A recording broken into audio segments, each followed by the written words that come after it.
I said. I don't care what your house looks like. And anyway, we agreed not to worry about that stuff, didn't we? To just be friends? Freaks together, right? I smiled. Jasper wasn't smiling. She only stood, staring at me, for what felt like a long minute. I stared right back at her. I wasn't going to give up this time. Leah, please. Her voice sounded strained, or maybe tired. I shook my head. I stood firm. Nope. It didn't feel like me at all, this stubbornness.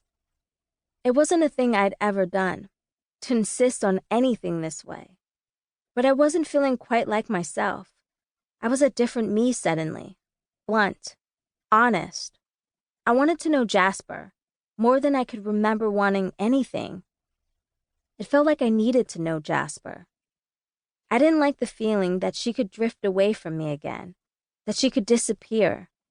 I thought about her leaving, and how I would then just fall back into my silent house and go back to sleep, with the shadows and the silences.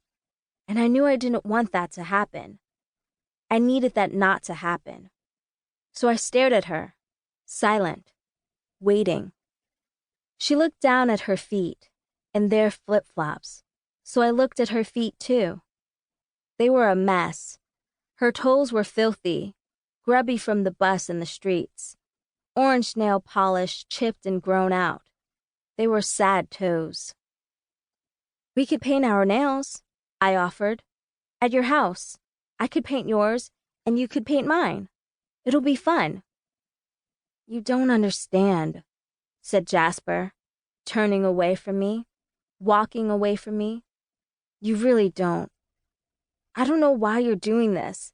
It will change everything. But she was wrong. Nothing could change me wanting to be her friend, and I was tired of waiting. Something inside me needed to know more, so I followed her, even though I could tell she was upset. I shifted the strap of the grocery bag higher onto my shoulder and winced as it cut into the skin under my t-shirt. Then silently, I followed her along Woodland for a few blocks, and I was surprised when she turned onto the rocky gravel of Mercer, back toward the farm where we'd first met. Mercer? But I know everyone who lives on this street, I said, running to catch up to her. And I thought you said you lived farther away. Jasper didn't answer me. She just kept walking, so I followed along silently, kicking gravel. I didn't say anything when we entered the farm. I didn't say anything when Jasper headed down toward the creek and straight into the kudzu jungle, through the scratchy green tendrils that raked at my arms and legs. I was silent as I watched her stomp along the creek. Then she came to a wall of vines and stopped. She lifted aside a sort of curtain, a veil of vines, to reveal a gap in the green. Through that gap, Jasper crawled, and I followed as she scrambled up an embankment overhanging the creek. I had no idea where we were going, but I pushed my own way through and clawed at the red clay and tree roots, trying to keep up, the heavy bag dragging at my shoulder. A moment later, I burst through all that green, through the kudzu and ivy and honeysuckle, and found Jasper standing in front of a tiny house I'd never seen before, a house I'd never noticed. It was tucked away back in the trees at the edge of the farm, buried in all the vines, pines, and shrubs.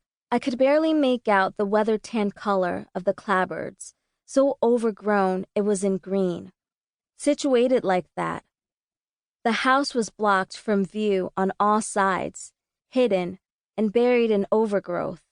It was a cottage, really, a tiny, miniature house, obviously abandoned and neglected, but it had gingerbread trim and broken stained glass set into the windows.